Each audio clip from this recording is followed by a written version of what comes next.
very distinguished person who's taken the time to be with us this evening. She knows many of you in the crowd, and she knows many of the past leaders of the Nisga'a Nation. She has so graciously accepted our invitation to visit us today. Cecil Mercier, Simogan, Sirigam Hanak, honored elders, hereditary chiefs and patriarchs, deputy chief and councillors Mr. William Moore, Wallace Clark, Craig McKay, Peter Leeson, and Horace Stevens. I am extremely pleased to be with you all today here in Lac La Zappe. It has been many, many years since I have visited you in your community. But as you know, when we were going through the line a few minutes ago, there are so many of you who are my age, with whom I worked at North Pacific Cannery as a young woman and child, actually. I started work when I was 10 years old, most of you did. I think we got 42 cents an hour when we worked. There were people from the Great Tsimshian Nation, from the Nisga'a Nation, from the Gipuzan, and also from the Haida Nation who worked there. And that world has disappeared. It has gone. That world has become a museum. But I think it's possible that the Nass River, the great Nass River that has given its strength to the Nisga'a people over all these many centuries and millennia, may be the last river in British Columbia to produce salmon. And it is a good thing that the salmon that are being produced here are now under the direction of the Nisga'a Lissom's government. It was such a long time coming. I was impressed today when I discovered the name of your new highway, Highway 113. I think there will be songs written about Highway 113. There will be dances about that highway. The neighbors down the road at Gingolex have all these years been separated from the brothers and sisters in the 3 other villages, and now you are joined. And already that road is one that is well traveled. But it's 113 years of negotiations that it represents. When your ancestors and hereditary leaders went to England in 1889, all the way to 2002, when the first Nisga'a Lissom's government was put in place.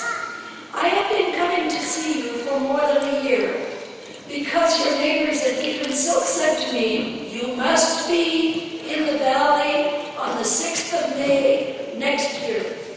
And I am here with great joy in my heart to see so many that I know from so many years past.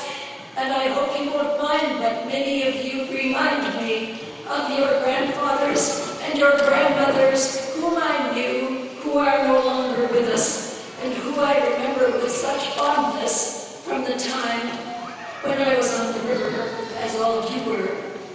My father started at North Pacific Cannery in 1928. He left there in 1977. He is now gone, but my mother is 92, strong and living on her own, and still one who is proud of the time that we spent at that place. I was very impressed to see Lac La Zappe looking very good today. We can already see the effects of the new treaty. We can see it in your new mushroom contracts. We can see it in the fisheries contracts. I know that you have a lot of work that's ongoing in technology and communications.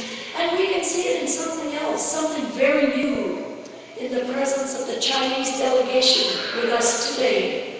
And that delegation says to us, we live in a global society, and the world is going to come to our door, and we are going to come to your door, because we have become brothers and sisters around the world. And if we are going going to live in peace and security, and if all our people are going to be able to have enough to eat, to be educated, and to have an opportunity in the world, we're going to have to make peace in every corner of this world. Now, when you come into northern British Columbia, you are coming into a very ancient land. I know it is popular to try to act as if British Columbia is only barely 200 years old. Well, this is a very, very ancient land. And as the Niska taught us to say, there have been members of the human family living in this valley since time immemorial. And that time is measured in thousands of years. Thousands of years, your people have lived here. And throughout all that, through all the difficulty, you have kept your culture. And the language is getting stronger again. And that is a great tribute to all of you. And the regalia, and the music, the dancing, the drumming. Do you know there are many urban Niska in southern British Columbia? And when I go to events in many places in Vancouver, I suddenly hear the three-part drumming. And I know who's there. It is the Niska, Randy Tate, and all his gang, dancing the Niska dances and keeping the culture alive amongst the Niska in southern British Columbia. And I saw them again yesterday in Prince Rupert. One of the interesting things about this part of the world is that this long, long history here also is one that was heavily populated. The most human beings living on the earth for the longest time anywhere lived here. The longest time. Now we know at least 10,000 years. But we also know that we used to talk when we were young about 22,000 years. Nobody really knows for sure. But I think of that when I come to this valley because we remember that the volcano that brought the lava into the lava beds in this valley and covered the lost villages, that the Canadian Museum of Civilization has wanted to dig in there to find out that history for a long time. But the Niska said, oh, we can wait a little while until we have Niska, PhD, anthropologists and archaeologists to lead the program. And then we will look under the lava and we will see the history. We know that that history is one that will reveal thousands upon thousands of years. And you are all the inheritors of that great length of time. And that is why when I speak of British Columbia, I speak of the very ancient history leading up to the present time, because your languages, all the languages of British Columbia, and we had more than 300 when the Europeans arrived. All the music, all the arts, all the design, all the regalia, all of that is different from one community to another. You do not speak the same language as the Stalo, or as the Nicolabin, or as the Iskut, who are our northern, or the Tahltan. It is all different. So I think that's very healthy for global society, because British Columbia has a genetic inheritance of differences, of diversity. And that diversity will allow us to be strong when the global world comes calling. And those strengths will be ones that will keep the main society always with alternatives. Because I remember long ago when Mr. Trudeau used to ask me, how many hippies have you got in the Queen Charlottes? He would say. I said, quite a few. Keep them alive, he said. Look after them because they are an alternate culture. And we need alternative cultures to keep the country strong, because if the main culture ever fails, we will need the alternative cultures to teach us about our own land, about our own foods, about our own music, about the very earth that we stand on, that tells us the stories of who we are as British Columbians and as Canadians. And so now, as the whole world comes to join us, people from every background, people from every possible root and branch of the human family live here in British Columbia. And we know the lessons of diversity, and we must find ways to live together in mutual trust, mutual respect, and in a way that will allow us to advance as a people all together. I wanted to pay tribute to you for the immense courtesy used over those many long years of negotiations. You set an example of civility for our people that will never be forgotten. And I am grateful to be with you here at Lac La Salle once again. And in terms of courtesy, I should introduce you to those who are with me. Mr. Herb Leroy is the Director of Government House and my private secretary.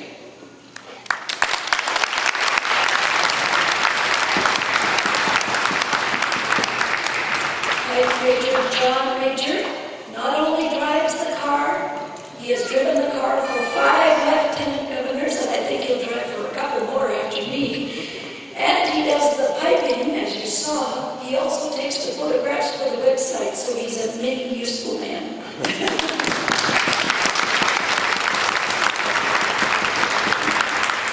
Now I would like to make a special introduction to you. My honorary aide-de-camp today is Inspector Brenda Butterworth Carr.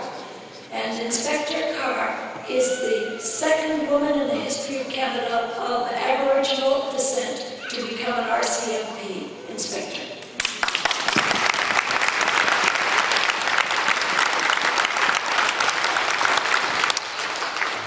That is the way our country will move ahead. If everyone shares in the burden of building the nation, and everyone is welcome to give their very best. And I also want to remark on how many youngsters are here today. Those children have a better future, and that better future is based on the strengths that you bring to it. To all my old friends who worked with me in North Pacific Cannery, I have happy memories of that. But the place they operate now is, as I said, a museum. It has none of the life that we saw when we were there. I always remember the Nisga'a used to come in, 5 horsepower engines, East Hope engines, gill letters to arrive at the dock very early in the spring. And they would not get off the boats until they put on their black suits and their white shirts and their black ties, and they would march to the manager's office to negotiate the price of salmon for the coming year with dignity. And that is 65 years ago. Thank you.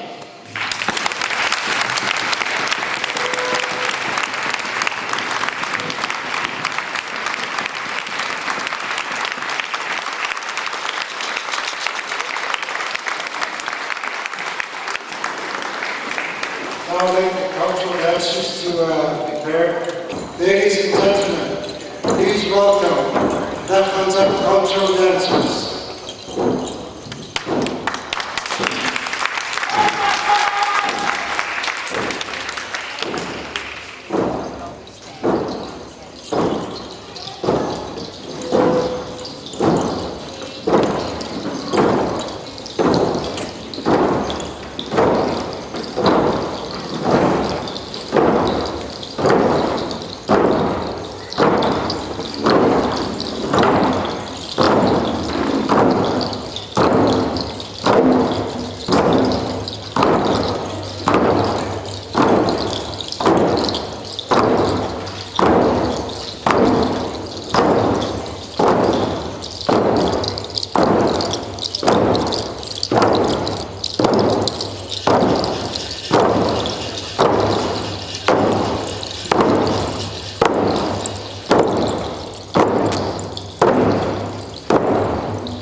a welcome song performed by the Nakansak Cultural Dancers. The next song will be a peace song. There are 4 other nations on the coast that have a peace song. It's translated in their own languages. And we are one of those nations, one of the 5 nations. The next song will be the peace song performed by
performance will be a song called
thanks the Creator for all the things that He has given to us people on the world, particularly in this life. And we thank the Lord for what He has done and He has given us the common good.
all special guests and people in the Nass Valley.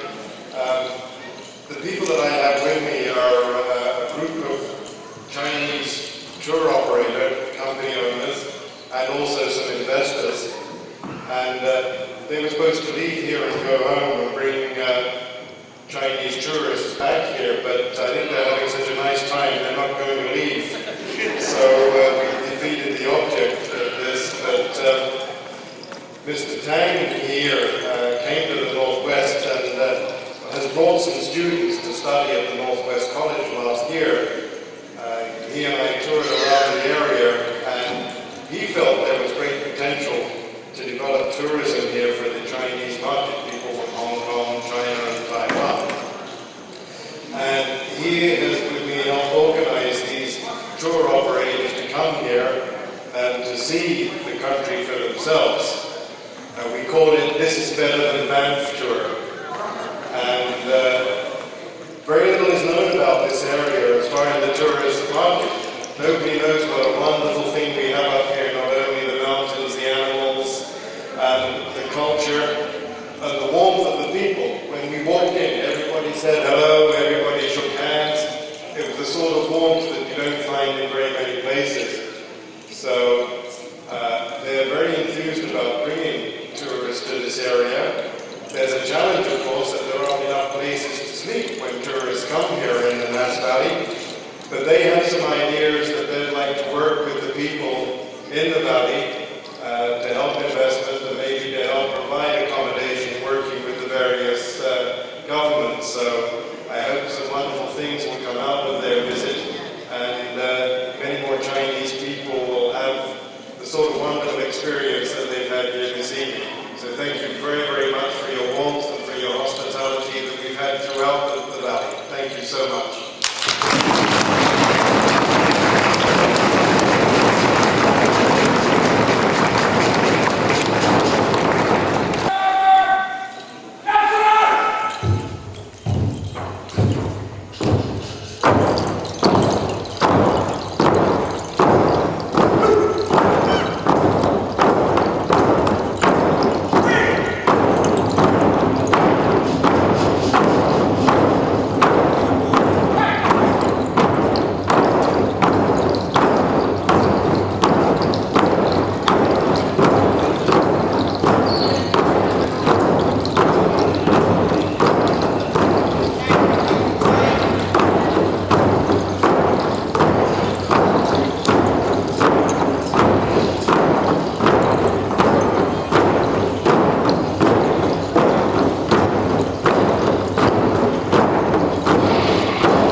see, you local, right? Follow you. You're the driver. Okay.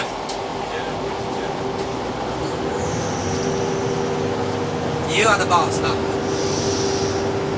这什么鱼？你看看，一跳就叫黄尾金鱼似的。不是鱼，不是鸭子吗？哎，真的是鸟哎！妹妹，那早就给这一根干什么？哎，这好，干什么呀？我跟你说，这绝对是就是小帅哥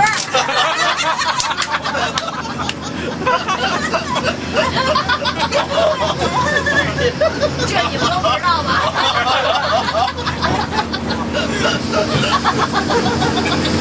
老师是不是存着？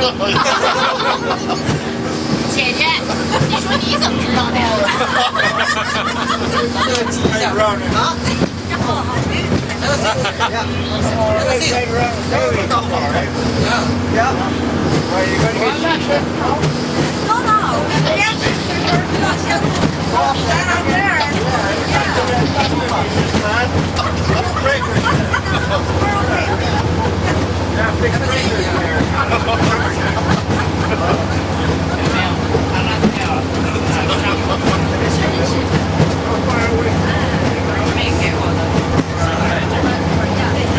We're basically in Europe, but originally we're from China. That side of the ocean.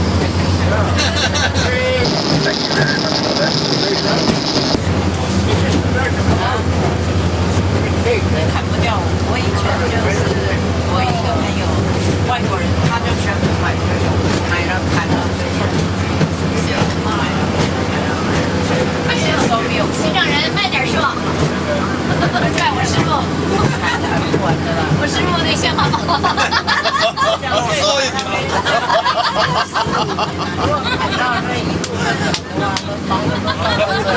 这个100年以后。对呀，你看我师傅一不说话嘛，就憋词儿了。这船开到一半，看到有只熊出来钓鱼，他不知道是找 king crab 呢 ，king crab 还是找 salmon 呢？找飞哥。哎呀，找我不行啊！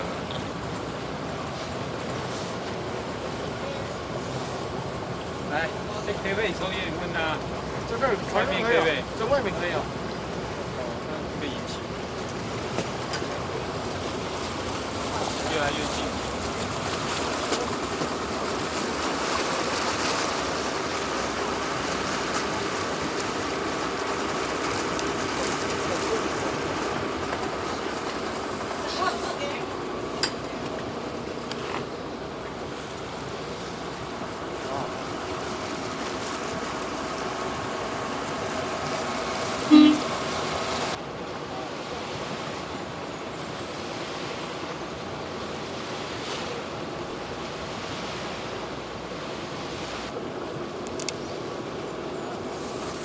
小岛吗？可能它就生在这里。小熊啊。哦，回头了。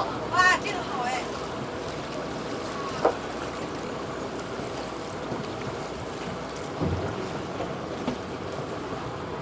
哎呦，这回看的可真清楚啊，正面照哎。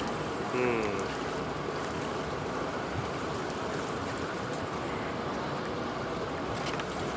哦，摆 pose 啊！看人家摆 pose，对呀、哎喂，哦，拜拜。 We're very optimistic. So they built this beautiful. 哦， Now we have everyone's attention, right? So I'm going to show you this lovely Plan City. What happened was the Grand Trunk Pacific went to the Boston landscape architect firm of Brett Hall, and they said, we want to make a beautiful city. So the surveyors came 101 years ago, and they surveyed the landscape, and then they went back to Boston and they laid it out on their drafting tables and they drew the city. And the boys had never seen Prince Rupert, and so you can see the streets are very straight, right straight up the cliff. And you can see our hometown site is on a series of steps or ledges. So the waterfront is on one level, and then this part of town, the downtown, is another. And then as you look up the hillside, you'll see that the houses continue to be built up the mountainside. They said that 2nd Avenue, this grand processional boulevard, would be the downtown, and it was the businessmen could afford to buy. So all the businessmen said, okay, we'll go 1 block away on 3rd Avenue, and you know what happened? Nobody built on 2nd Avenue, everyone was on 3rd Avenue, so this is our downtown. So it's a very interesting story. So this street, 3rd Avenue, was built as the downtown. Unfortunately, the deepest muskeg hole on the island is right where our downtown Fulton and 3rd Avenue meet, but that's okay. So this town is very new. We were incorporated in 1910. I point out a few things. This little building here with the green trim, the Art Deco exterior, is our City West. That's our telephone company. We own our own phone company. So that makes it very special. Also, we've had some really interesting people in Prince Rupert. Ole Vesner was probably the most famous. He came down from the Yukon after the gold rush, and he built a lot of businesses in our town. A land travel, that's right, eyes left, salute. So this is Ole Vesner's building, and the city founder, Charles Hayes, stands next to our city hall here on the right-hand side. The lovely cherry trees that are just coming into blossom came from our sister city in Owasi in Japan, and they've given us these lovely cherry trees. The totem poles are Haida poles. I'll tell you more about those later. And this is our city hall. It looks like so many other buildings that the federal government built. You know, it was made off of a plan that everybody used. But what makes it different is the fact that around all of the windows we have First Nations art. Normally you would see flowers or something much more boring. So this makes our city hall very special. Who's the figure? The figure is Charles Neville Hayes, and he was the president of the Grand Trunk Pacific Railway. He was the one who actually came up with the idea for Prince Rupert, and actually he went to Europe to raise money, and Mr. Ishmay said, I'll give you a free ride back to North America. So he accepted a ride home on the RMS Titanic. And they, oh yeah, the ship sank. He was on the Titanic, so that was the end of Charles Hayes. So this is the rest of our downtown. You see it's a fairly short block, and if you peek over here to the left, you will see Northwest Community College. This is our new college campus. For 29 years, our students went to classes in, anywhere we could find space. Lots of times we took old retail, old stores, and made it for classrooms at the college.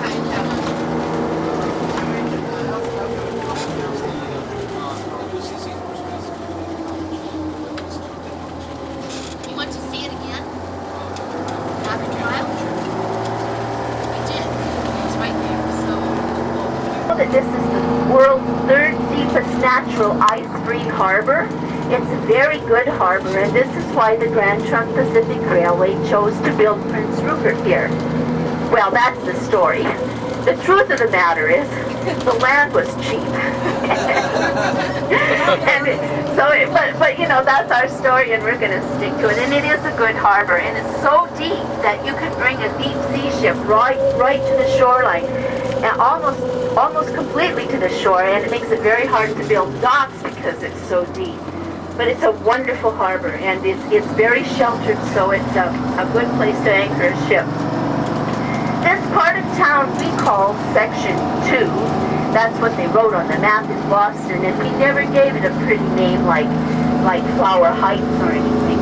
But the neighborhoods here look out toward the water.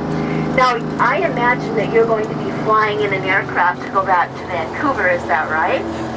Well, you're probably then aware that our airport is on Digby Island. So as we come around and you look out at the water, you'll be able to see Digby Island, where our airport's located, just on the right-hand side at about 1 o'clock. And then as you look out more toward 3 o'clock, you'll be able to see this passage, and that would be probably where you came in this morning. You probably came in past Metlakatla. So that's what we're seeing out here now as we look to the right. You'll notice that we're on the ledges up here, so the homes on the left overlook the water. They overlook the homes here on the right. Gardening here is lots of fun. We have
Okay, alright, so now I'm just going to take you along the boardwalk and tell you a little bit about the people that used to work here. Okay. Yeah. Thank you. Since 1940. Yeah. That was when they started kind of coming out here more year-round, rather than, like, the managers would be living here year-round, so it was kind of fun. 太恶心了，那个老板，他不发工资就发空啊！你想想看，买东西，哎，他买的对那个肥水不流外人田，不能到处去。不是，他买东西还买的贵以外。他回去了吧？他上厕所去了。我们不回去了。从哪边走？从这边走。 Mix up Croz's foam and see a tree that'll Yeah, come tree down the trunk. Skeena River. Yeah. The mouth of the Skeena is just down at the point. Oh, That's where the mouth of the river is. And then